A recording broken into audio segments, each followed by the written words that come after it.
Alors, shalom, vous tous amoureux de la parole de Dieu, vous tous enfants de Dieu qui nous suivez de partout dans le monde entier, parce que nous croyons que les enfants de Dieu sont partout. Jésus-Christ est venu libérer le monde entier, et tout celui qui croit à la parole de Dieu, il est enfant de Dieu.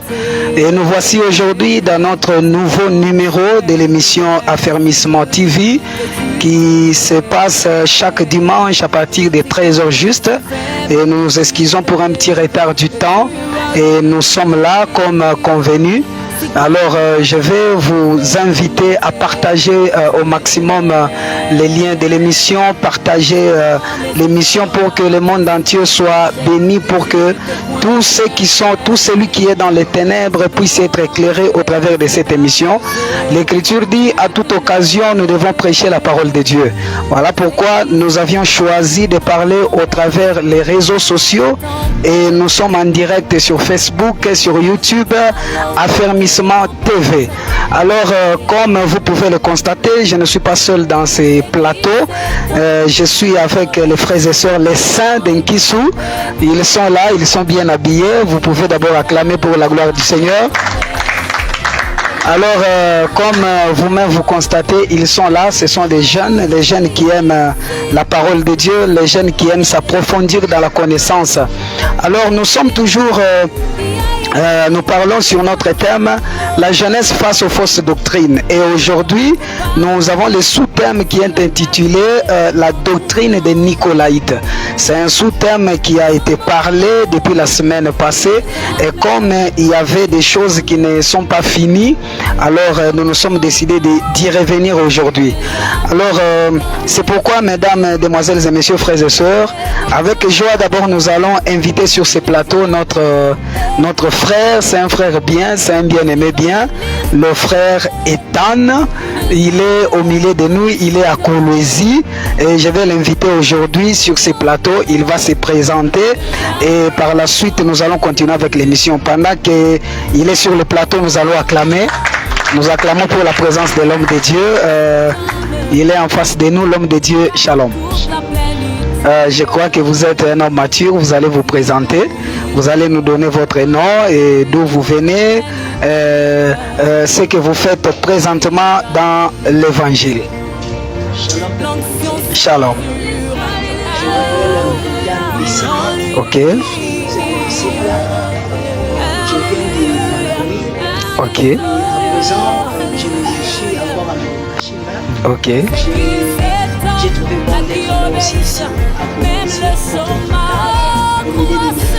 Ah, c'est une grande joie. On peut acclamer pour ça, on acclame pour ça. Hein, quelqu'un qui vient de Lubumbashi uniquement venir nous rendre visite, moi je crois que c'est une bonne chose. Nous vous signalons que c'est lui qui va parler cette semaine. Il va parler sur le thème la femme des distinctions, le thème qui a été introduit par le berger de l'église, le pasteur Dan. Et ce soir, nous vous signalons déjà, à l'ISTEM, il sera avec nous, là où il va parler encore sur un bon thème. Et moi, je crois que nous serons bénis. Et par la grâce de Dieu, je crois, cette semaine, lui aussi, il va passer à l'émission et il va défendre la doctrine parce qu'il est encore jeune. Un jeune comme ça qui défend la doctrine, moi, je crois que c'est une bonne chose. En tout cas, mon frère, nous sommes très contents de vous voir parmi nous. Nous croyons que le Seigneur nous fera grâce et au courant de la semaine, vous allez bénir le peuple de Dieu. Pendant qu'il est en train de sortir, est-ce que nous pouvons acclamer encore pour la gloire de Dieu? Merci, merci, merci encore une fois de plus. Nous vous disons shalom, peuple de Dieu. Voilà, nous voulons commencer notre partage, notre débat.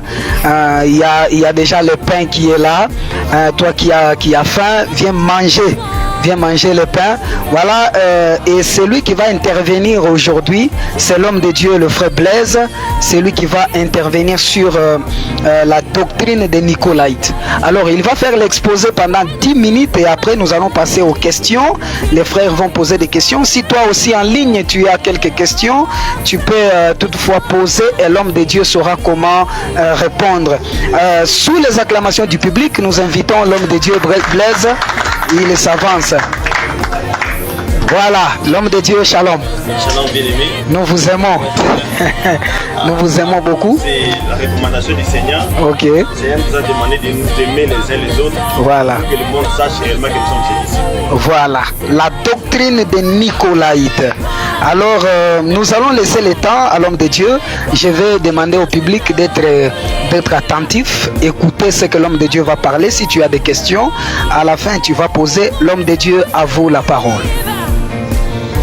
Merci beaucoup. Je rends d'abord grâce à Dieu pour sa grâce, pour son amour, sa bonté, pour tout ce qu'il a fait dans nos vies. Et étant enfant de Dieu, je pense qu'il serait mieux que nous puissions commencer par une courte prière. Voilà. Et je demande à l'homme de Dieu, Ethan, il va nous conduire avec une courte prière. Et ensuite, nous allons alors exposer. Éternel Dieu Tout-Puissant, nous te remercions, Seigneur Jésus. Nous sommes en train de prier l'émission entre les saintes, mais laisse avec ta puissance. Que ta faveur, Papa, nous soit complète dans le nom puissant de Jésus-Christ. Amen. Amen. Voilà. Je suis très heureux d'être là parce que ce que nous faisons, c'est l'œuvre de Dieu. Nous devons servir le Seigneur. Il est écrit que celui qui n'est pas encore marié se préoccupe des choses du Seigneur de manière à plaire au Seigneur. C'est une très bonne chose de voir les jeunes s'intéresser aux choses de Dieu. C'est une manière aussi de préparer le relève. Voilà, sans plus tarder, je pense que ceux qui étaient là, les dimanches qui viennent de passer, ils avaient quand même compris quelque chose. Là, aujourd'hui, nous voulons continuer avec notre thème. Ne vous laissez pas entraîner par des fausses doctrines. Et aujourd'hui, nous voulons avancer, continuer un tout petit peu sur la doctrine de Nicolaïte. Voilà. Si un frère qui est là, qui est prêt, il peut nous aider avec la lecture rapidement. Nous sommes dans Apocalypse dès le verset 6. Le frère Jérôme nous aider rapidement. Apocalypse dès le verset 6.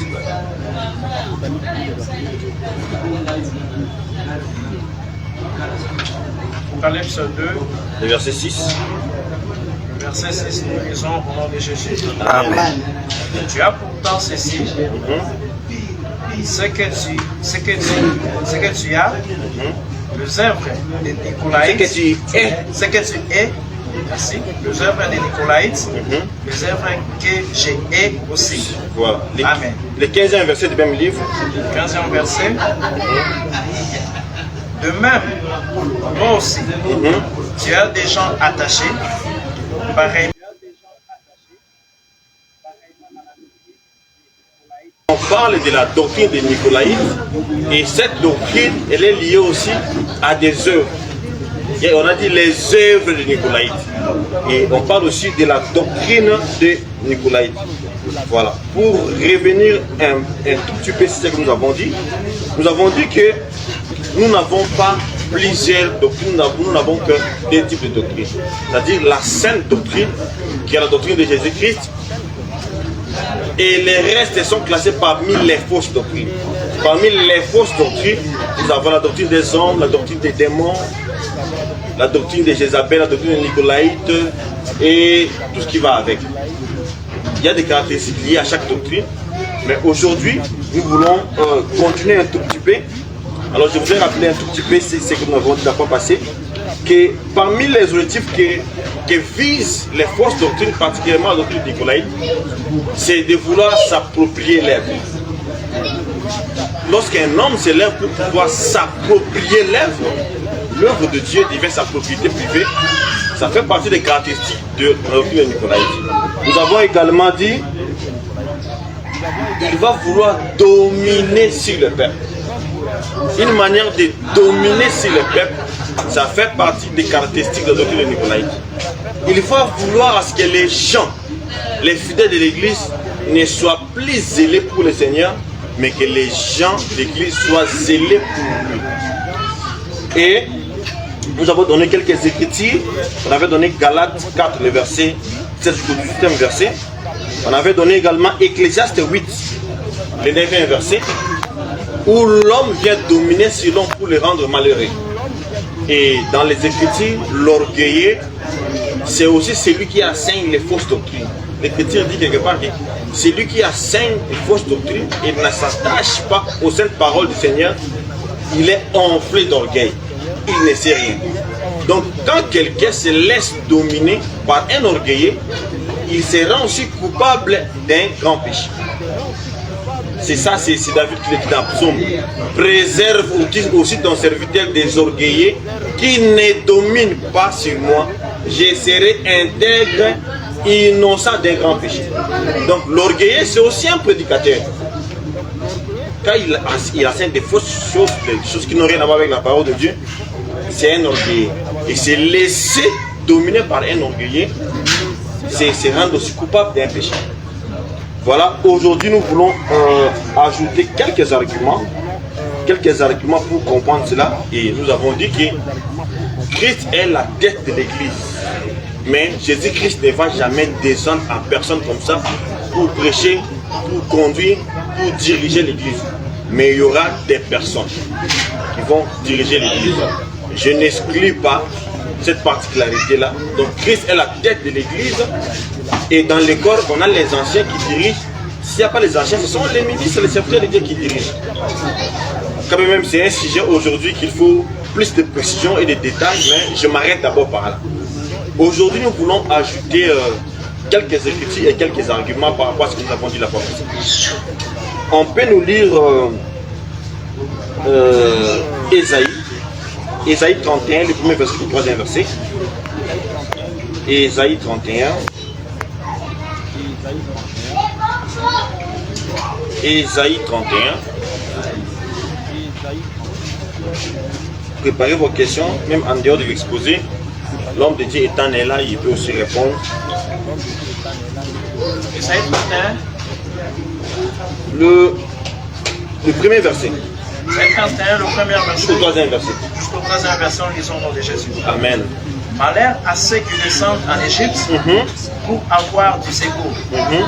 Ils s'appuient sur des chevaux et se fiant à la multitude des chairs et de la force des cavaliers, mais qui ne regardent pas vers le Saint d'Israël et ne recherchent pas l'Éternel.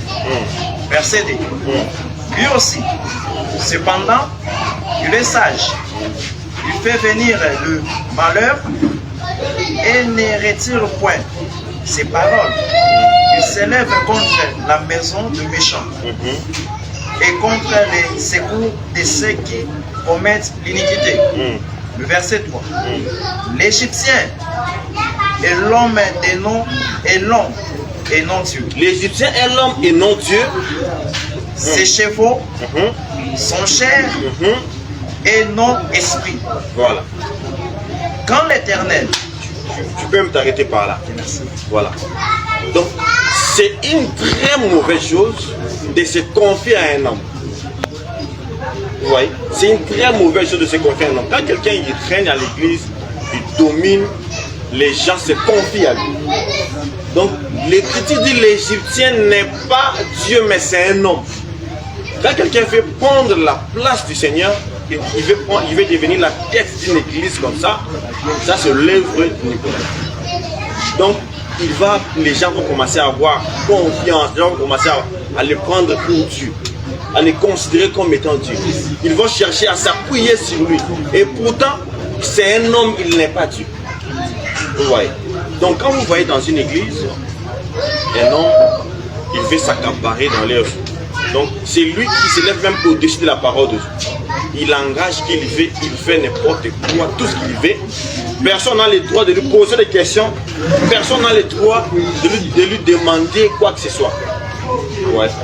Voilà maintenant, parmi ces stratégies, on lit d'abord une critique dans l'ombre. Quand on veut régner, qu'est-ce qu'on va faire? On va d'abord commencer par écarter les hommes forts. On va commencer par écarter les hommes forts. Quand on voit un frère qui essaye de s'opposer à quelque chose qui ne marche pas bien, on va chercher les voies et moyens pour l'écarter parce qu'il constitue l'obstacle. L'écriture dont je parle dans l'ombre, c'est dans 2 Rois 24. 2 Rois 24 à partir du verset 14. Je vais ramener ça. 2 Rois 24, le verset 14. Tu peux lire ça d'abord?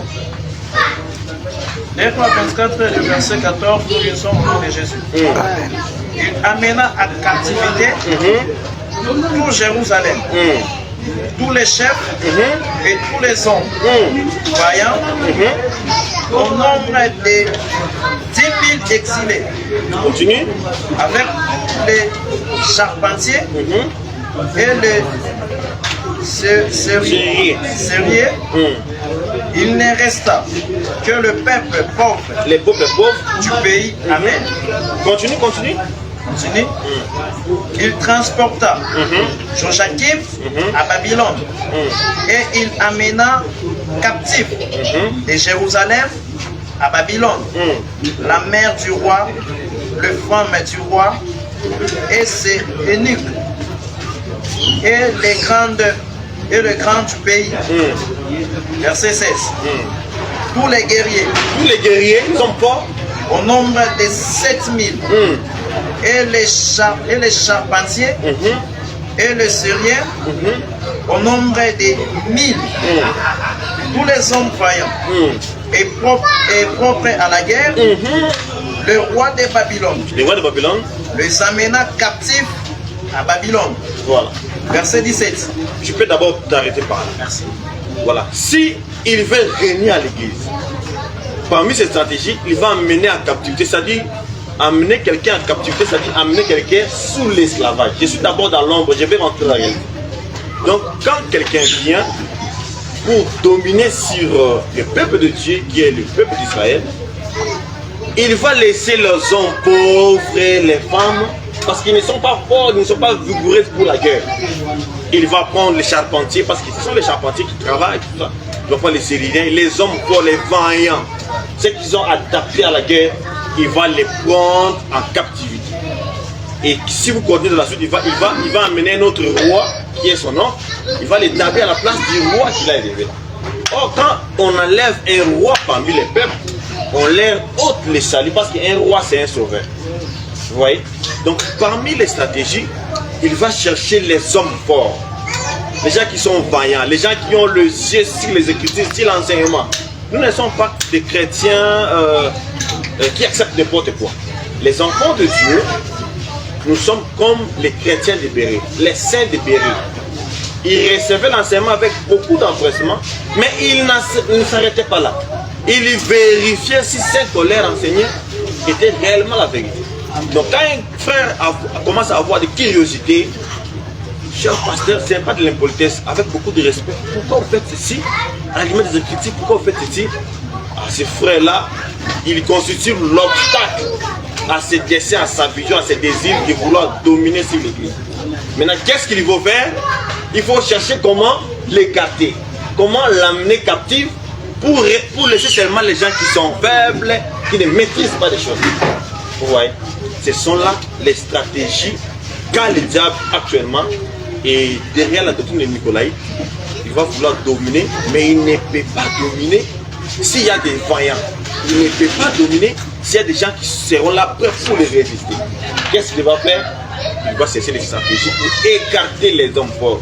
Comme ça, quand les hommes forts ne seront plus là, il va prendre maintenant ceux qui sont faibles pour pouvoir les malmener comme il veut.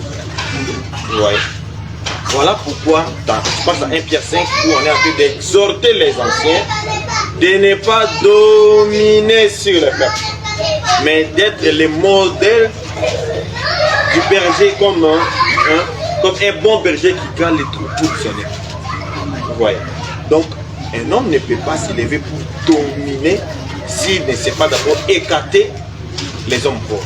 Voilà pourquoi, nous étant enfants de Dieu, nous devons veiller à l'enseignement, nous devons veiller à la doctrine. Si quelque chose se fait dans l'église et qui ne se fait pas à la manière des apôtres, nous devons être curieux pour aller poser des questions. C'est très important parce que notre salut en dépend. Je prends encore un autre témoignage, je vais chuter par là. Si vous lisez, je donne seulement les Écritures, Ézéchiel 31, le premier verset. Vous sautez, vous allez lire le 6e verset. Vous allez prendre également Daniel 4, le premier verset. où on parle du statut du roi Nebuchadnezzar. Un statut qui était érigé, élevé, où tout le monde devait se prosterner devant le statut. Dans Ézéchiel 31, on parle du grand arbre. Ce grand arbre qui était élevé, où tous les animaux, tous les oiseaux venaient se reposer sous son ombre. Ce sont des choses qui se sont passées dans l'ombre, mais cet esprit-là continue jusqu'à présent. J'ai dit Ézéchiel 31, le premier verset. Ézéchiel 31, le premier verset, nous lisons. La 11e année, le premier jour du 3e mois, la parole de l'Éternel me fut adressée en ces mots. Verset 2. Fils de l'homme, dis à Pharaon, roi d'Égypte. Tu peux sauter, tu lis le 6e verset. 6e verset. Tous les oiseaux du ciel nichant dans ses branches, tous les bêtes des champs, bien mais prends la vidéo de ce côté, si vous voulez. faisaient leur petit sous ses rameaux, et de nombreuses nations habitant tout à son ombre. Le verset 7. Tu peux t'arrêter d'abord par là. Donc il y a un arbre qui était élevé, qui était devenu grand, à tel point que on dit tous les animaux de toutes les nations venaient se reposer sur son ombre, sur son arbre. Je vais rapidement. Pour dire quoi? C'est une manière de dominer. Vous voyez. Quand on parle de cet arbre-là, vous allez remarquer que dans chaque état du pays, dans tous les pays du monde,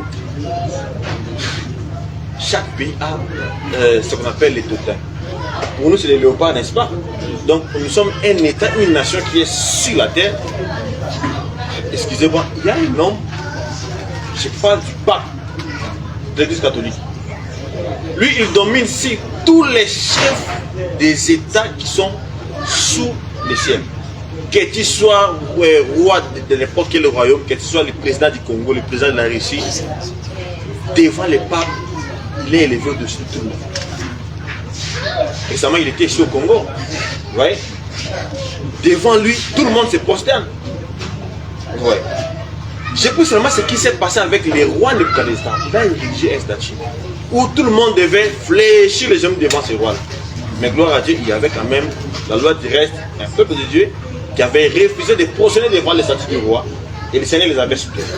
Donc aujourd'hui, j'explique ça maintenant d'une manière simple. On est par exemple dans la province de Colosie, dans la ville de la province de la ville de Colosie. Si vous voyez dans une ville, dans une région, un homme de Dieu, un prédicateur qui s'élève, où il dit dans cette province, c'est moi qui suis le chef. Donc il contrôle toutes les églises. Donc il ne peut pas faire la moindre des choses sans passer par lui. Vous voyez? Donc c'est une manière de dominer aussi. Donc il veut se faire, donc il veut devenir le grand arbre où tout le monde vient se reposer sous son ombre. Vous voyez? Les gens le font parce qu'ils ont du pouvoir, ils ont l'argent. Maintenant, si on ne s'attaque pas à ce genre de choses, petit à petit, ça va commencer à s'établir. Vous voyez? Vous arrivez par exemple dans la ville de Lubumbashi, avant de faire quelque chose par rapport à l'œuvre de Dieu, il faut passer d'abord par cet homme de Dieu là. Comprenez qu'il veut devenir le grand arbre. Vous voyez? Il veut régner, il veut dominer. Chaque église locale est autonome et indépendante. Vous voyez? Donc, personne ne peut s'élever pour venir dominer sur une région, une contrée comme ça. Certes, dans les Écritures, le Seigneur peut permettre, je donne un exemple simple, par exemple le pasteur Dan. Il est le berger, le ministre qui travaille ici. Mais par son canal, le Seigneur a voulu que l'œuvre de Dieu soit élargie du côté externe par Papa Jandik. Vous voyez? À la longue, par Papa Célestin, l'œuvre de Dieu peut être élargie peut-être par moi, soit le pasteur Philippe. Mais toutes les églises là qui sont sorties, qui ont une naissance par le canal du pasteur Dan, ne fait pas de lui automatiquement chef de toutes ces églises là. Vous voyez? On doit reconnaître que c'est par lui. Dans chaque église locale, il y a quand même l'histoire qu'on ne peut pas changer. L'œuvre a commencé par un tel homme. Mais ça ne fait pas de lui chef, ça ne fait pas de lui le propriétaire de l'église. Si il se non pour dire bon, là-bas il c'est moi qui suis le chef, du côté inverse, moi qui suis. Dans toutes les églises qui sont sorties par mon canal, moi je suis le chef. il va commencer à dominer, il va commencer. Bon, papa, Jacques, toi tu quittes là-bas, je prends les frères Joël, je les ramène là-bas. Bon, papa, c'est toi tu quittes là-bas, je prends le nom. Là, il veut se comporter comme étant un grand. Vous voyez? Cette manière de faire les choses là ne cadre pas avec l'enseignement. Voilà pourquoi vous allez voir dans l'ombre, dans Deutéronome 13. Deutéronome, on termine par là, Deutéronome 13, le verset 12. Si vous lisez, vous allez voir qu'on donne aux gens la possibilité de faire des investigations, de mener les enquêtes, de faire des recherches pour vérifier si l'abomination elle est commise.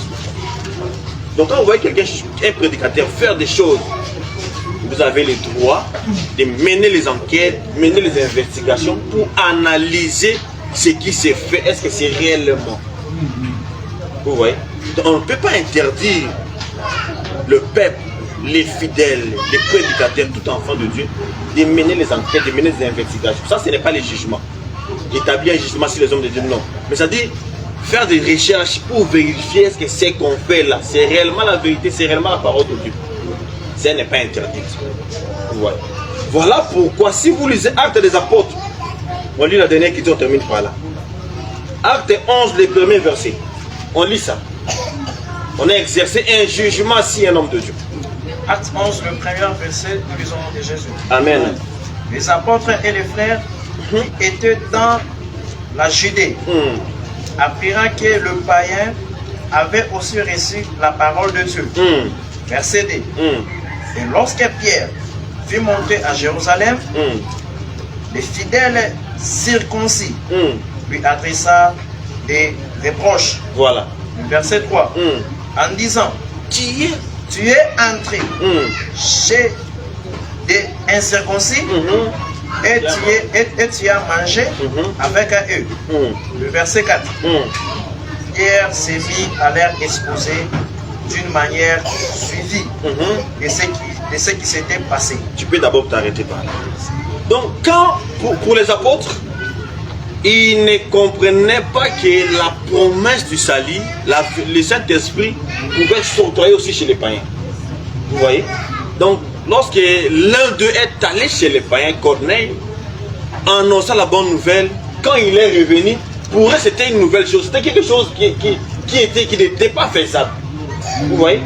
Mais ils ont, les fidèles circoncis réunis et les apôtres, ils lui ont dressé des reproches. Et ce que tu as fait là, tu es allé chez les parents, tu as mangé avec eux. Autrement dit, tu es allé, tu leur enseigné la parole de Dieu. Et ils ont crié la parole de Dieu. Ils ont fait des reproches. Pierre ne s'est pas fâché pour dire que j'ai reçu l'ainsi dit l'Éternel, tout ça, machin, machin. Non. Dans le verset 4, si vous continuez la suite, il leur a expliqué clairement comment les choses se sont passées. Quand il priait dans la vie de Josué, il a vu une vision où le Seigneur va lui dire quand tu es mange, il va dire non, jamais quelque chose d'impur est entré dans ma bouche. Or en réalité, c'était pour la conversion de Corneille que le Seigneur l'avait envoyé. C'est alors qu'il a compris que le Seigneur avait voulu aussi sauver les païens. Vous voyez? Voilà pourquoi lorsque le Saint-Esprit était répandu chez les païens, les apôtres étaient dans l'étonnement. Ils ont compris que donc le Seigneur a jugé bon d'accorder le salut aussi chez les païens. Pierre avait la révélation, il avait la compréhension, mais les autres n'avaient pas ça. Voilà pourquoi lorsqu'ils ont vu ça, ils ont mené quand même des enquêtes, ils ont fait les reproches. Pierre ne s'est pas fâché, il s'est mis au contraire à leur expliquer. Vous voyez? Donc c'est comme ça que nous devons comporter les choses de Dieu. Si vous voyez les choses qui ne marchent pas bien, allez librement avec politesse. Voyez les hommes de Dieu, posez des questions parce que votre salut en dépend. C'est maintenant à l'homme de Dieu de vous expliquer clairement les choses, comment ça s'est fait. Donc, cela ne veut pas dire que quand quelqu'un est à l'église, il peut faire n'importe quoi sans limite, parce que c'est lui le chef. Ouais. Donc, c'est un peu ça. Il y a des arguments à dire, mais je m'arrête d'abord par là. Donc, nous devons comprendre que la doctrine des Nicolaïtes, c'est vouloir écarter le Seigneur sur les reins de son église, vouloir s'approprier l'œuvre, vouloir attirer, faire des disciples derrière lui. Au lieu que les gens viennent à l'église pour les salir, non, il va vouloir que les gens soient zélés pour lui. Et il va vouloir avoir le contrôle de ta sur l'œuvre. Il ne va même pas tolérer des reproches, les choses qui se font mal. Les peuples n'ont pas le droit de lui poser des questions. Voilà. Donc c'est cette manière de faire les choses là. Cela ne veut pas dire que nous voulons exciter les jeunes à la révolte, non. Nous savons que nous sommes des jeunes polis, mais ce que nous faisons, c'est ouvrir les yeux. Si vous voyez les choses qui ne marchent pas, au lieu de murmurer, allez voir les hommes de Dieu, poser des questions, parce que notre salut en dépend. J'ai trop parlé, merci beaucoup. Merci, merci, merci. Nous acclamons pour la gloire de Dieu. En tout cas, nous disons à l'homme de Dieu, merci beaucoup pour l'exposé. Il a bien dit, si quelque chose ne va pas, il faut aller voir les pasteurs et poser des questions. Nous vous signalons que nous ne formons pas les frères rebelles dans les églises, mais nous sommes en train de former des gens capables à défendre la doctrine. Donc, si quelque chose ne va pas dans ton assemblée, ne te fais pas rebelle, mais il faut poser des questions. Et à la lumière de la parole de Dieu, je crois que tu auras la réponse à ta question. Voilà, nous voulons passer à l'étape des questions. Le public, je crois que vous êtes là. Acclamez d'abord pour vous-même. Je vois monsieur le maire, je vois tout le monde, que Dieu bénisse abondamment. Voilà, si vous avez une question, vous levez juste le doigt. Et avant cela, moi, personnellement, j'avais une question. Mon frère Blaise, que diriez-vous de ces hommes-là? Aujourd'hui, il a une assemblée, il est pasteur. Et demain, il a ouvert 3 ou 4 assemblées, il devient apôtre et il commence à dominer sur d'autres églises. Qu'est-ce que vous pouvez dire par là pour éclairer quand même ceux qui nous suivent en ce moment? Voilà, merci beaucoup pour la question. Pour ne pas monopoliser la parole, je suggère d'abord à l'homme de Dieu, Ethan, voilà. de d'abord dire quelque chose par rapport à ça et bon, je vais apporter ma contribution. L'homme de Dieu, à vous la parole. Merci beaucoup. Okay, premièrement, je dirais que on ne change pas les ministères parce qu'on a 2 ou 3 assemblées. Ok. Maintenant, là, je vais devenir un apôtre. Ça, c'est faux. On n'a jamais vu ça dans les scènes chrétiennes. Même chez les apôtres, on n'a jamais vu ça parce que Philippe a ouvert une assemblée. Lui aussi devient maintenant prophète. Il devient archibishop. Il devient archipape. Non. Ça n'existe pas. Okay. Ça, ce sont des doctrines des hommes. Ok. Donc, ils sont en train de chercher comment se donner la gloire par des noms. Oui, parce que 2 ou 3 assemblées, il a maintenant, lui, quand il vient, il est comme Dieu au milieu du peuple. Lui devient Dieu au milieu du peuple. Les gens doivent s'élever quand lui il entre. Quand il entre, tout le monde s'élève, les gens crient à l'église, oh, il est là, il est là. L'homme a question, voici l'homme, il est là. Non, non. Il y a seulement un seul homme qu'on doit s'élever pour l'adorer, c'est le Seigneur Jésus-Christ. Parce que c'est lui le propriétaire de l'église. Voilà. Oui. C'est un peu ça. Donc on ne peut jamais changer les ministères parce qu'on a 2 ou 3 assemblées comme des riches. Non, ça c'est faux. Merci beaucoup. Merci. On ne peut pas changer de nom du ministère parce que vous avez 2 ou 3 assemblées, ça n'existe pas dans la doctrine de Jésus-Christ. Merci beaucoup. Les bien-aimés, tant pour la réponse. Je voudrais aussi apporter ma part de contribution.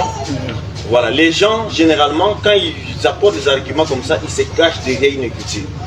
Ouais. Parce que dans les Saintes Écritures, il est écrit, Dieu a établi dans les églises, premièrement, les apôtres. Voilà. Premièrement, les apôtres. Vous voyez? Voilà pourquoi, quand quelqu'un prend cette écriture, quand il arrive dans une église, il se pose la question, c'est-il l'apôtre de votre église? Ouais, donc il vise, c'est lui qui a bâti l'œuvre, donc c'est lui le chef. Pour eux, donc quand on parle du chef de l'église, ce n'est pas d'abord le prophète, c'est d'abord l'apôtre. Donc vous voyez, tout ça ce sont seulement ce qu'a dit le frère. Les gens veulent s'approprier l'œuvre parmi les doctrines des hommes, les fausses doctrines. Ils veulent se cacher derrière les Saintes Écritures pour manifester l'intention mauvaise qu'ils ont. Vous voyez? Dieu a établi dans les églises premièrement les apôtres. Je ne veut pas dire forcément que dans l'église, les chefs, c'est d'abord l'apôtre. Non. C'est par rapport à la marche de l'église. Quand une église commence à marcher, premièrement, c'est d'abord l'enseignement apostolique, c'est-à-dire faire asseoir les gens dans la doctrine. Tu ne peux pas commencer une église directement avec des révélations, des prophéties, le semaine de Daniel, et pourtant, le peuple commence la marche. C'est la même chose même dans la marche de l'église primitive. La grâce qui s'est manifestée, c'est d'abord acte des apôtres, acte 2, 3, 4, vous allez voir, ce sont les apôtres. Si vous descendez, acte 8, vous descendez, vous allez voir, on commence à parler hier comme les prophètes et les docteurs. Ensuite, on va commencer à établir les anciens, acte 15. Donc, c'est par rapport à la marche d'une église. Il faut, même si tu es pasteur, mais même si tu es prophète, tu dois commencer l'œuvre. Tu sais que non, tu peux enseigner les enseignements prophétiques, mais c'est important de commencer d'abord avec les enseignements doctrinaux, c'est-à-dire l'enseignement apostolique. Donc, personne ne vous trompe, sinon, le chef de l'église, c'est l'apôtre, parce que non. Je donne encore une écriture. Je suis dans 1 Timothée 3, le verset 15. Bon, on commence par le verset 14. Je t'écris ces choses avec l'espérance d'aller bientôt vers toi. Le verset 15. Afin que tu saches, si je tarde, comment il faut que tu te conduises dans la maison de Dieu, qui est l'église du Dieu vivant, la colonne et la poutre de la vérité. Pourquoi on dit que c'est l'église du Dieu vivant? Donc, personne ne peut dire que bon, Jésus-Christ est mort, l'église est, comme il n'est plus là, c'est moi qui suis la tête de l'église. On dit, si tu étais là, mais on dit, comment tu dois te comporter dans l'église du Dieu vivant? Ça veut dire, on ne peut pas les remplacer. Hein? On ne peut pas les remplacer, c'est son église, il est l'église vivant. Donc, quand quelqu'un, le Seigneur peut permettre par ton canal, hein, tu bâtis beaucoup d'églises. Hein? Mais ça ne fait pas de toi propriété de l'église, parce que l'église appartient à ce Seigneur et on dit qu'il est le Dieu vivant. Il n'est pas mort pour dire qu'il est absent. Non, il est vivant. C'est un Dieu vivant. Donc ceux qui se comportent de la sorte, ils sont en train de mal faire les choses. Mal faire les choses. Donc restons humbles. Je donne un exemple à la manière des hommes. Il est ingénieur. La société Vodacom, ça ce ne sont pas les Écritures. La société Vodacom t'engage. Papa Jean-Luc qui est ingénieur, arrive à Fongoul, installe-nous le réseau officiel.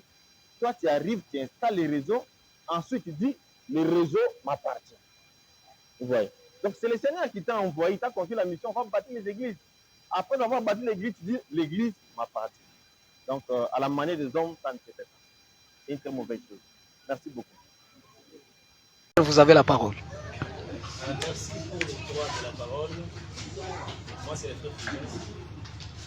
Ma préoccupation, c'est nous savons, votre faiblesse de Dieu, la doctrine des Nicolaïtes facilite à certains hommes de Dieu de s'accaparer de l'œuvre ou de dominer sur les peuples. Néanmoins, dans certaines églises, nous avons un visionnaire.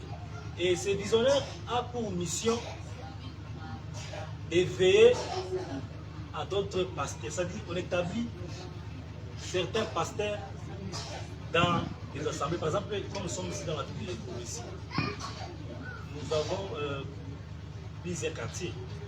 Par exemple, dans ce quartier X, il y a un pasteur T. Dans le quartier Y, il y a aussi un pasteur T. Et ce visionnaire, il a pour mission de veiller à ce pasteur. Peut-être un pasteur peut commettre l'adultère. Et si ce pasteur commet, il faut pareil, c'est ce visionnaire qui va les sanctionner. Et j'aimerais savoir, chez nous, dans les assemblées de saints, quand vous nous dites que chez nous, nous n'avons pas de visionnaire ou celui qui a commencé, non, c'est Jésus-Christ qui est là-bas. Oui, on est Christ, mais même chez Jésus aussi, nous savons que c'est Jésus-Christ qui est le maître de l'église. Donc sans Jésus, personne n'est au-dessus. Et maintenant, lorsque un pasteur de l'Assemblée des Saints commet l'adultère, il sera sanctionné par qui? C'est au moins ça ma préoccupation. Je vous remercie. Voilà, j'espère que vous avez bien suivi la question. Il y a beaucoup de ministres ici. Comme ici chez nous, il n'y a pas de visionnaires. Lorsqu'un ministre commet un forfait, qui est celui qui va sanctionner ces derniers? C'était la question de notre bien-aimé. Je pense qu'on peut les répondre.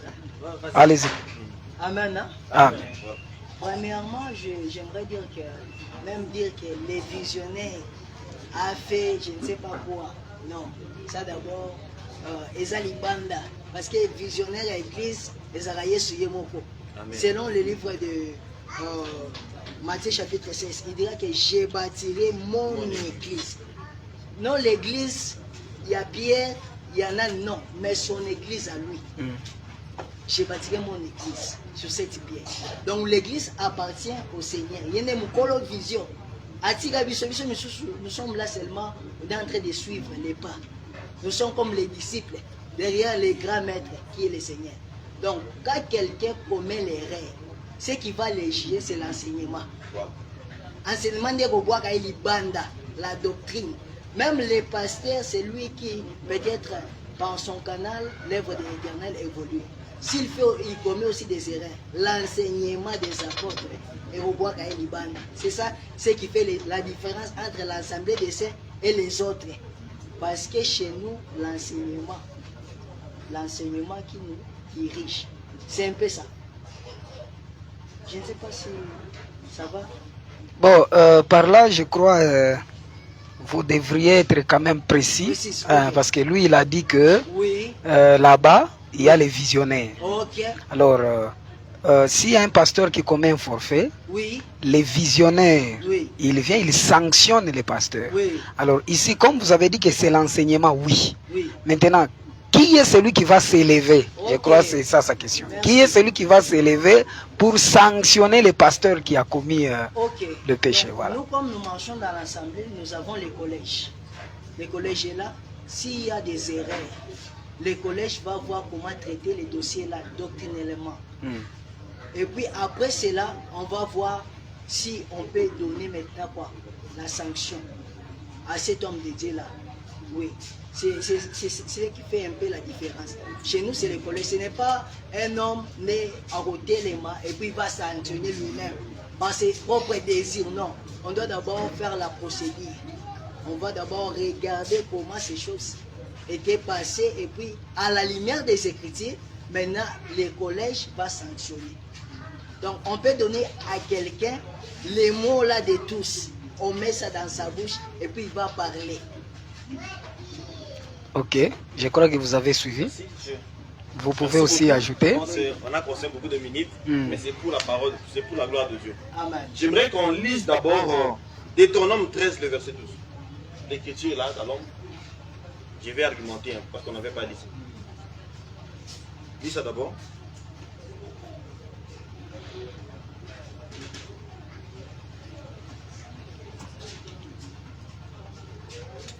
Deutéronome 12, verset. Deutéronome 13, le verset 12. Deutéronome 13, verset 12, nous lisons notre Jésus. Amen. Si tu entends dire au sujet de l'une des villes que t'a donné pour demeure l'Éternel, ton Dieu, Oh, c'est bien la voix. des gens pervers sont sortis du milieu de toi et ont séduit les habitants de leur ville en disant, allons et servons d'autres dieux, des dieux que tu ne connais point. Tu feras des recherches, Tu feras des recherches, tu examineras, tu examineras tu interrogeras avec soin. avec soin. La chose est-elle vraie? Le fait est-il établi? Cette abomination a-t-elle été commise au milieu de toi? Alors tu frapperas du tranchant de l'épée les habitants de cette ville. Tu la dévoueras par interdit avec tout ce qui s'y trouvera, et tu en passeras le bétail au fil de l'épée. Voilà. Ça dit, quand tu apprends quelque chose dans la ville où le Seigneur Dieu te donne pour demain, nous on ne prend pas ce qui s'est passé là-bas. La ville que le Seigneur nous a donnée comme demain, on est dans la ville de Colosse. Restons comme ça. On apprend qu'un tel. Ceux qui vont examiner, comme le frère a dit, les collèges. Les collèges là, selon les Écritures, c'est les collèges des anciens. Il n'y a pas les collèges des ministres. Ce sont les anciens dans la ville. Ils vont poser des questions. Ils vont faire des recherches. Ils vont examiner l'affaire avec soin. L'accusé, on va aussi l'attendre. Il va se justifier. On ne peut pas les connaître comme ça. Maintenant, si on se rend compte que non, en réalité, les accusations sont vraies, on va alors exercer les jugements. Ce n'est pas le peuple qui va exercer les jugements si un ministre, mais c'est le collège des anciens. s'il n'y a pas les anciens, ce sont les serviteurs, les ministres qui sont là. Et à la lumière de la parole de Dieu, les sanctions vont sortir pour qu'un tel homme soit puni. Vous voyez? Et ça ne sera pas la décision d'un seul homme. Et puis je précise, il ne peut pas sortir d'une autre église locale, venir sanctionner, exercer les jugements si un frère, si un ministre, si un prédicateur dans une autre église locale. Par exemple, ici à Kiss, je me conduis, un autre ministre qui vient dans une autre église, il vient me livrer à 100 ans, moi, qui ne suis même pas dans son église locale. Ça, c'est du désordre. Ça ne se fait pas comme ça. Donc, c'est ce que j'ai dit, l'esprit là, vouloir devenir un grand arbre. Par exemple, dans la ville de Colosie, un ministre s'élève. Bon, par exemple, on lui donne les pouvoirs pendant 2 ans, 3 ans. Après, un autre va prendre les relèves, ils vont commencer à contrôler toute la ville. Ça, c'est fait pas. Donc, ce sont les anciens. Dans les actes des apôtres, si vous voyez un problème, on faisait recours aux anciens. Aux anciens. Nous prions que le Seigneur fasse grâce pour que nous puissions aussi avoir les anciens dans notre communauté, ceux qui vont répondre aux critères pour devenir les anciens. Parce que les conducteurs, on parle, obéissez à vos conducteurs. Ceux qui conduisent sont toujours, les gens sont toujours beaucoup. C'est pour éviter que la personne puisse s'approprier l'œuvre. Donc s'il y a quelque chose qui se passe, voilà pourquoi on ne lit pas ça dans 1 Corinthiens 5. 1 Corinthiens 5, si vous lisez à partir du 3e verset, quelqu'un qui a commis un péché dans l'église de Corinthe, mais un autre prédicateur étant ailleurs, il n'est pas dans l'église, mais il approuve la décision-là. Vous voyez? Pour moi, absent du corps, mais présent en esprit, j'ai déjà jugé comme si j'étais présent. C'est lui qui a commis un tel acte, au nom du Seigneur Jésus-Christ, vous et moi, mon esprit, ensemble, assemblés, avec puissance de notre Seigneur Jésus-Christ, qu'un tel homme soit livré à 100 ans pour la décision de sa chair. Donc, un autre ministre, il va prendre seulement acte, il va approuver la décision prise. Mais lui ne viendra pas exercer les jugements. Très bien. Donc c'est un peu ça. Merci beaucoup. Je crois que vous êtes satisfait. Voilà, nous passons à la deuxième question. Merci vraiment pour la parole. Moi, c'est le frère Joël Kono. Ma question est celle-ci. Si, par exemple, je me retrouve dans une église, soit dans une communauté, où il y a quelqu'un qui a déjà monopolisé le pouvoir, donc il contrôle plusieurs églises. Alors moi, étant croyant, est-ce que cela peut affecter au salut ou bien ça ne peut pas affecter au salut? Très bonne question. Les frères aussi peuvent poser la question comme ça. Voilà, vous pouvez aussi... Je voulais ajouter sur la question du frère. Vous avez bien expliqué que si nous avons un ministre habituel, je parle par rapport du côté Assemblée des Saints. Quand il est là, donc il n'y a pas... donc il ne peut pas aller, je ne sais pas moi, commenter frère quand il a... Alors moi je voulais poser la question par rapport à tout ça. C'est lui qui avait établi, c'était le collège de ministres, c'est bien même le visionnaire. C'est pas un visionnaire. Parlez. Parce que c'est lui qui avait premièrement au préalable établi un autre pasteur. Je ne sais pas moi, et je ne sais pas, comme vous venez de parler que non, ce sont les collèges des anciens, c'est pas de l'Assemblée des Saints, qui vont décider pour aller sanctionner, par exemple, le pasteur de notre église. Non, pas d'une autre église. Non. Dans l'église locale. Dans l'église locale, voilà. Maintenant, ma question est celle-ci. C'est lui-là qui l'avait établi. C'était qui? Ou bien c'est le collège des anciens ou bien c'est les pasteurs? Ok. Sa question est trop simple, je crois, vous aviez compris. Donc il vient de dire que les pasteurs, comme il est là, les pasteurs d'Anne, il a quelqu'un qu'il a établi, comme il a dit. C'est-à-dire, il n'est pas... bon, le ministère, c'est Christ qui donne. Mais l'élévation au ministère, ça doit passer par l'imposition des mains. Donc il y a quelqu'un qui a imposé quand même la main sur lui. Alors lui, son souci c'est, s'il commet un forfait, bon, c'est le collège qui doit sanctionner. Alors c'est lui qui l'a établi. Je crois que c'est ça son idée. Quel est son rôle face à ces problèmes-là? Je crois que c'est ça sa question. Voilà, si vous pouvez répondre. Oui.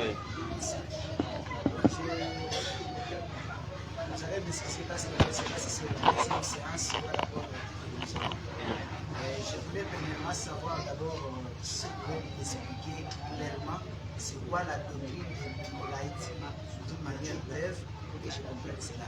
En deuxième lieu, je vais aussi savoir comment peut-on faire parce que il y a des églises où je vais poser la question par rapport à ce que je dis.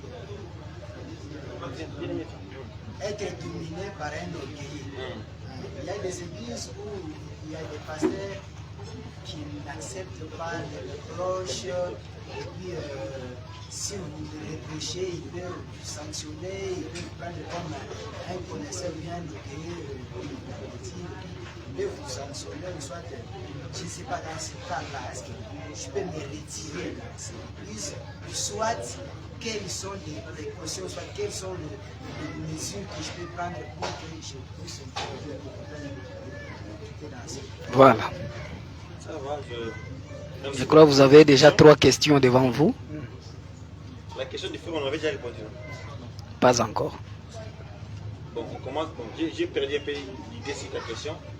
C'était.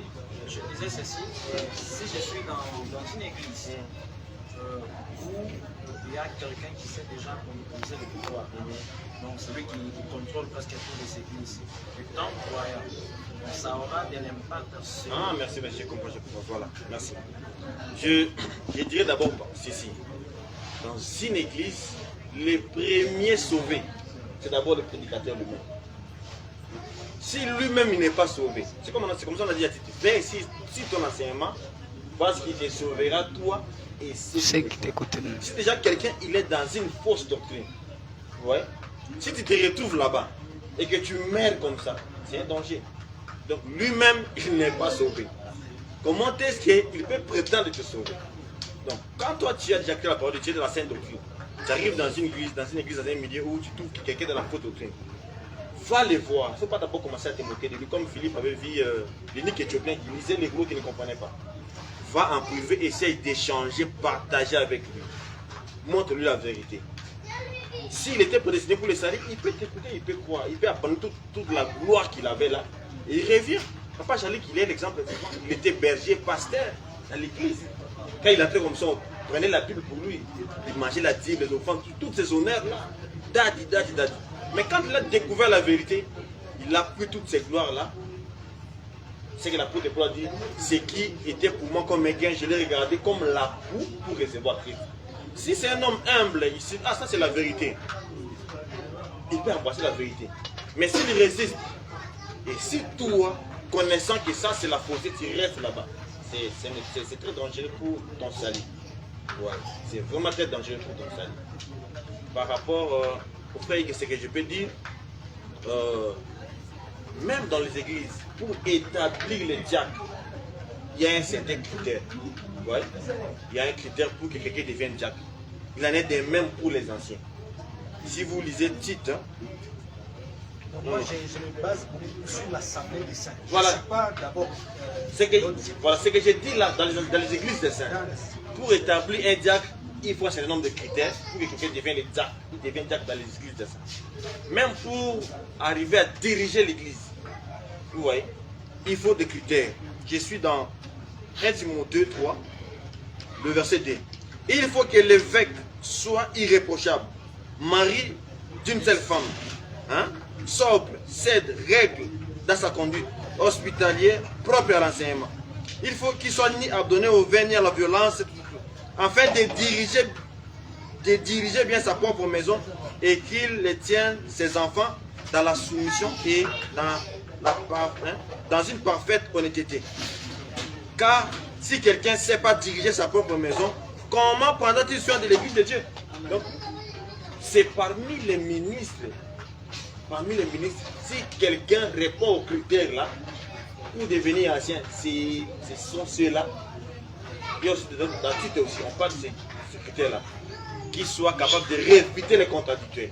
Donc, quand déjà tu es ministre, ta femme ne respecte pas l'enseignement, tes enfants ne mènent pas les bonnes vies, c'est déjà l'obstacle pour que tu puisses diriger l'église. Ouais. Donc, ce sont ceux qui vont devenir les anciens, ceux qui vont répondre aux critères, et ce sont ceux-là qui vont diriger l'église. Il faut commencer d'abord par diriger bien sa maison, ses enfants, qui doivent avoir un bon témoignage, et ensuite, il sera comme ancien pour diriger l'église. S'il y a des problèmes, ce sont ceux-là, les anciens, qui vont trancher des problèmes, qui vont diriger, qui vont orienter les choses. Mais au cas où il n'y a pas les anciens dans une église, les pasteurs, les ministres qui sont sur place, ils jouent ce rôle-là. Comme ici, nous sommes dans la situation. Bon, comme le pasteur Daniel, comment nous l'appelons pasteur et dirigeant de cette église? Parce que c'est bien lui qui a essayé de nominer un autre pasteur, par exemple le protestant, du côté, quelque part, Philippe. Maintenant, je veux savoir pourquoi nous l'appelons pasteur, donc qui l'a nommé. Voilà. Et donc, cette appellation, je ne sais pas, ça vient d'où? Voilà. Merci beaucoup. Je vais être un peu bref parce qu'on n'a plus beaucoup de temps. Parce que je voulais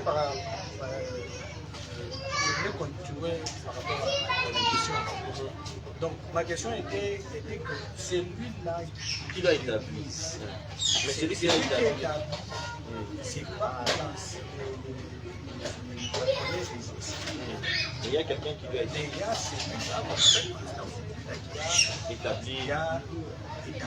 Voilà. Je vais te répondre d'abord directement. Celui qui établit d'abord quelqu'un, c'est d'abord le Seigneur, comme m'a dit Papa Jalé. Je pense que je suis dans Éphésiens. Éphésiens, je pense qu'il fait les 5. Que nul ne puisse attribuer cette dignité s'il a été appelé de Dieu comme le fils Aaron. Donc avant qu'on puisse consacrer Aaron, on puisse lui vêtir les vêtements sacerdotaux, c'est Dieu lui-même qui l'a d'abord établi. On a pris Aaron parmi le peuple, parmi ses frères, on l'a établi. Donc c'est Dieu. C'est par révélation. Voilà, c'est Dieu. Voilà. J'ai fini. Je ne sais pas comment est-ce que vous êtes. Je t'explique. Expliquer par rapport à... Attends que je termine d'abord, je vais t'expliquer. Non, vous allez me perdre. Je ne sais pas pourquoi est-ce que vous êtes en train de dire que non, c'est Dieu qui est. Je ne sais pas par quel moyen ou dans quel Voilà, sens. c'est là que je voulais Parce citer. que nous sommes de personnes physiques. Donc Dieu, on ne sait pas le voir. Voilà. Quand Dieu l'appelle, moi je ne peux pas savoir que Dieu l'appelle. Peut-être c'est lui-même. Bon, je ne sais pas par de rêve, je ne sais pas pourquoi. Mais nous sommes des personnes physiques. Mais c'est lui qui doit établir, c'est la personne physique. C'est pas Dieu. Comme Voilà. Voilà. Merci beaucoup. Est-ce qu'on peut d'abord acclamer pour ça? Amen. Voilà. Je suis dans les Saintes Écritures. Vous voyez? Pour ne pas, quand d'abord dans l'ombre, je viens avec le Seigneur Jésus lui-même. Jésus, il est Dieu. Mais pour nommer les disciples au nom d'apôtre, il a d'abord prié toute la nuit. Quand il a prié le lendemain, il les a nommés apôtres. Vous voyez? Quand Judas Iscariote était parti, pour que quelqu'un puisse prendre la place de Judas Iscariote, ce n'était pas on a désigné comme ça, non. On a tiré au sort et le sort était tombé sur, je ne sais pas c'était qui. Matthias. Matthias. Vous voyez? Donc c'était toute une prière. Voilà pourquoi il est écrit, la moisson est grande, priez au maître de la moisson. Donc c'est après une prière que le Seigneur va désigner d'abord lui-même. C'est comme dans Actes des Apôtres, on a dit, mettez-moi à part tel pour le service de Dieu. Vous voyez? Paul, quand il a rencontré le Seigneur lui a parlé, il a reçu l'appel. Mais il va lui dire, va dans la ville, tu vas trouver un homme de Dieu, il va faire les choses. C'est d'abord Dieu lui-même qui établit. Et il a dit à Paul, vas-y, je te choisirai mon instrument pour les choses que j'étais à Paris et pour lesquelles je t'apparaîtrai. Ça dit quoi? Quand Dieu t'appelle, il te confie une mission. Mais les hommes vont faire cela. Mais Dieu va continuer en privé à t'encadrer pour que tu atteignes vraiment les niveaux dont il souhaite. C'est pourquoi j'avais pris dans l'ombre. Quand on a pris Aaron pour l'établir dans l'œuvre, attends, je termine d'abord par là. Hein? Ce n'était pas par lui-même. Il s'est dit, bon, je suis pasteur, je donne le nom. Non, c'est Dieu qui a dit à Moïse, prends et consacre-les. C'est Dieu qui parle d'abord. C'est pourquoi aujourd'hui, nous ne pouvons pas nommer les gens. Hein? Je termine d'abord. On ne peut pas nommer les gens, toi tu es pasteur, toi tu es ça au préalable, consulter Dieu avant. Donc c'est lui qui a établi les pasteurs d'âne. C'est le docteur Edouard. Le docteur Edouard. Ouais. Vous avez bien dit, c'est le docteur qui l'a établi. Voilà. Même ici, le pasteur Beister, c'est le pasteur d'âne. Non, il n'est pas encore pasteur. Non, c'est le pasteur le pasteur, voilà. Voilà. Ce n'est pas établir quelqu'un, hein? Donc on confirme ce que le Seigneur a mis à lui. Donc Jésus lui-même, c'était pour nous montrer un modèle. Il a d'abord prié, ensuite les gens au monde d'apôtres. Voilà pourquoi l'Écriture dit prier au maître de la moisson d'envoyer ses serviteurs. Donc si on a besoin de serviteurs, le pasteur ne peut pas se lever, bon, Papa Célestin, je te mets, quand tu es apôtre, Papa Blaise, quand tu es docteur. Non, il faut prier. C'est Dieu qui va dire. Si Dieu dit, c'est alors que les hommes de Dieu vont imposer les mains. Donc c'est Dieu qui établit d'abord préalable et les hommes viennent accomplir ce que Dieu est. Par rapport aux structures de l'Église, c'est des visionnaires qui doivent, je ne sais pas, maintenir à l'organisation de l'Église, tout ça, ça vient toujours de Dieu. Voilà, les frères étant peu d'abord. C'est quoi la question? Est-ce que dans la structure de l'église, l'organisation, est-ce que c'est toujours les visionnaires, bien les chefs, ou bien ça se passe comment l'église... Même nommé, voilà, par rapport à l'hiérarchie. Parce que je crois que dans l'église, il y a toujours des hiérarchies. Donc, par rapport à ça, c'est Dieu qui doit intervenir ou ce sont les hommes? Bon, je vais répondre d'abord, c'est des choses. Je commence d'abord, je vais ajouter aussi quelque chose, c'est que pasteur, le papa Blaise a parlé, à travers comment quelqu'un, est-ce qu'il peut seulement se réveiller, je deviens pasteur, je suis pasteur de cette église, ou bien comme ça s'est fait ici dehors, si quelqu'un trouve que dans cette église-là, il y a un prophète, ici il y a un apôtre, donc moi là-bas, je dois être un pasteur maintenant. Maintenant, je décide, bon, j'ouvre mon église et puis je deviens pasteur. Donc ça, c'est faux. Premièrement, d'abord, on ne peut pas se faire monter à l'hôtel s'il n'y a pas quelqu'un qui doit te faire monter à l'hôtel. Isaac ne peut pas se faire monter lui-même à l'hôtel. Non. Premièrement, Dieu... Oui, je sais. Donnez-moi le temps. Mais ce que donnez-moi le temps. C'est que Dieu ne peut pas descendre, oui. ne peut pas descendre par exemple dans le pasteur Dan pour lui dire que non, mets tel comme conducteur, mets tel comme, je ne sais pas moi, diacre, mets tel comme... Dieu ne peut pas faire ça, mais c'est le pasteur lui-même, il va voir la personne par rapport à son comportement, par rapport à tout ça, il s'agenouille maintenant devant Dieu pour dire que je voulais établir tel qui doit exercer telle ou telle tâche. C'est maintenant que Dieu, s'il autorise. Ok, il y a des cas. Ok, il y a des cas comme Abraham pour donner Isaac. C'est l'Éternel lui-même qui l'a parlé. Donne-moi ton fils, ton unique fils. Donc on va établir, on va faire monter Isaac à l'autel. Par quoi? Les recommandations de l'Éternel lui-même. C'est quand on fait monter Isaac. Isaac ne peut pas partir à l'hôtel que moi je suis parti monter moi-même. Comme ça se fait aujourd'hui, quelqu'un, il a rêvé et puis les matins il laisse beaucoup de cheveux. Beaucoup, je ne sais pas quoi, de barbes, je suis devenu prophète. L'Éternel m'a visité, il m'a dit que je suis prophète des nations. Ça c'est faux. Ça, c'est pas la doctrine du Seigneur. Il y a quelqu'un...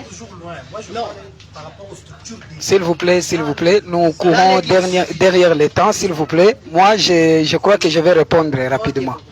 Il y a ceci. Comme j'avais dit, le ministère, c'est Christ qui le donne.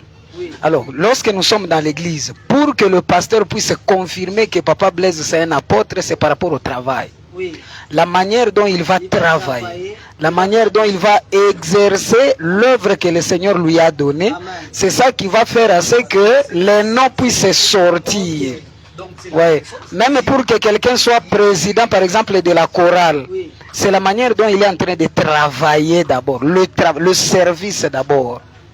Vous voyez? C'est pour ça que j'interviens encore sur la question de dire que même quand le pasteur là est accompagné dans la communauté, dès qu'il commet un péché, il commet une faute quelconque, c'est en ce moment-là, c'est la collège des anciens qui doit intervenir pour les sanctionner. Or, c'est celui qui a le monopole, celui qui a la décision sur les sanctions du pasteur établi. C'est bien que le pasteur qui l'a établi. Non, non, là vous allez à côté. Là vous allez à côté. Bien sûr que oui, c'est lui qui doit imposer les mains. C'est comme nous autres là. Au jour du Seigneur, celui qui va imposer la main, c'est qui? C'est le pasteur. Vous voyez? Mais celui qui dirige l'église, c'est le collège des anciens. C'est le collège qui dirige l'église, une assemblée. Ici, si le pasteur dirige, c'est parce qu'il n'y a pas d'anciens. Mais s'il y a même 2 ou 3 anciens ici, le pasteur ne peut pas conduire. Ce sont les anciens qui vont diriger. Alors, comme il n'y a pas des anciens ici à l'église d'Nkissou, et qu'il arrivait que, bon, on ne souhaite pas, c'est un exemple que nous sommes en train de donner, il arrivait que le ministre en place commet un forfait. Comme Papa Blaise a dit, il faut examiner. Il faut voir, revoir, parce que le docteur Edouard n'est pas ici. Le docteur Edouard ne voit pas comment le pasteur Dan est en train d'évoluer. Vous voyez? C'est nous qui sommes là, qui sommes en train de voir comment il est en train d'évoluer. S'il y a quelque chose qui ne va pas, c'est nous qui irons vers lui. Et nous allons lui dire que non, ici ça ne va pas. Et comme le frère avait dit, l'église est dirigée par l'enseignement. C'est l'enseignement qui dira au pasteur, non, non, ici il faut d'abord s'asseoir. Vous voyez? Donc c'est trop simple. Parce que si nous disons que non, comme c'est le docteur Edouard qui l'a établi, il faut toujours que le docteur Edouard ne connaît pas comment il est en train d'évoluer ici. C'est nous qui sommes là. Vous voyez, là quand même, ça va. Voilà, il reste 10 minutes, nous allons clore l'émission. Mon frère, il a posé, c'est la dernière question, je crois. C'est la dernière question, nous allons revenir le dimanche prochain.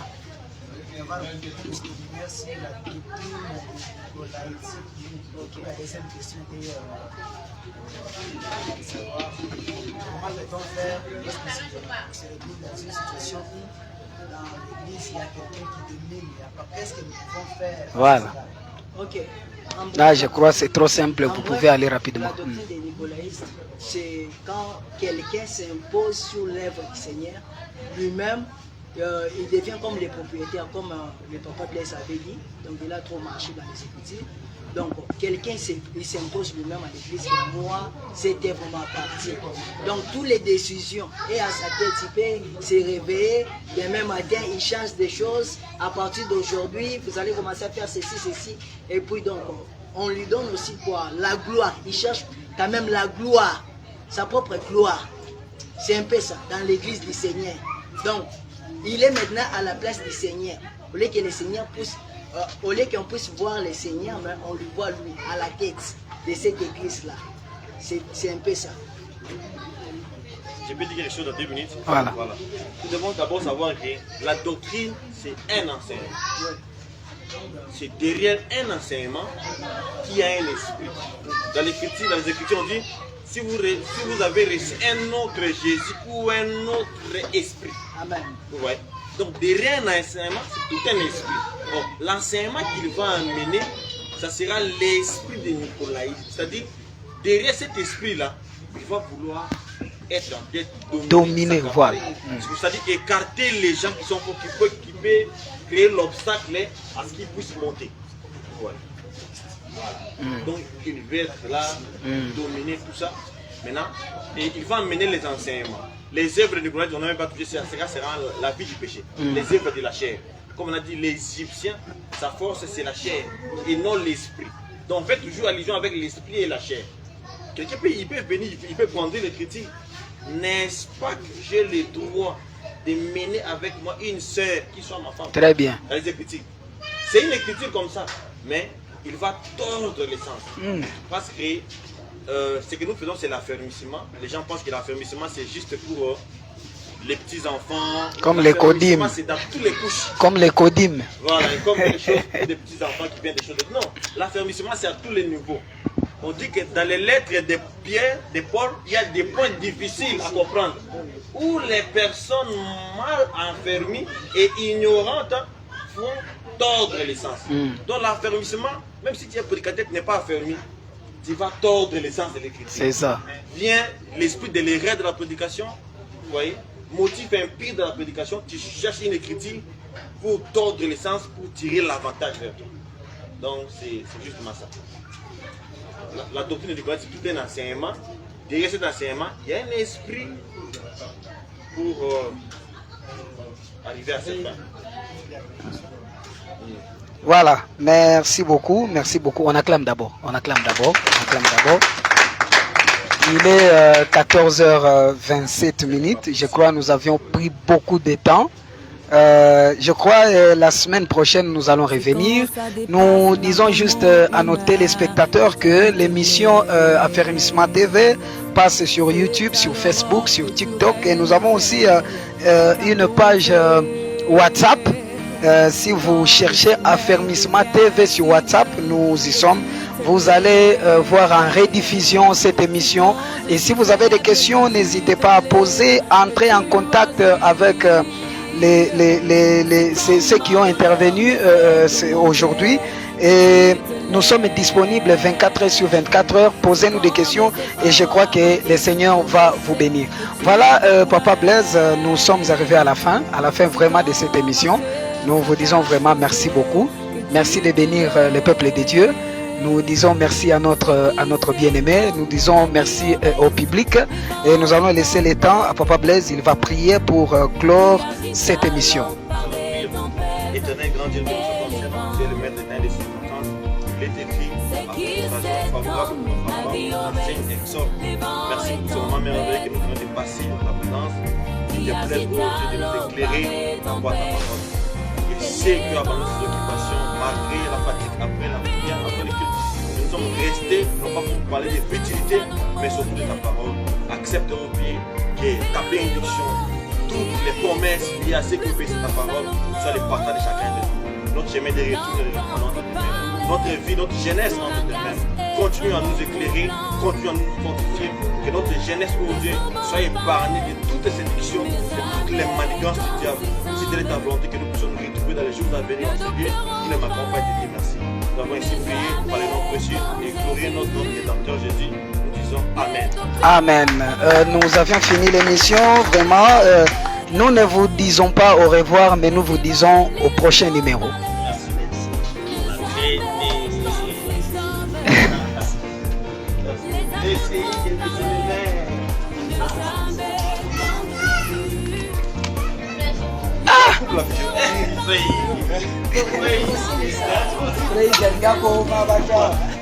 Les journalistes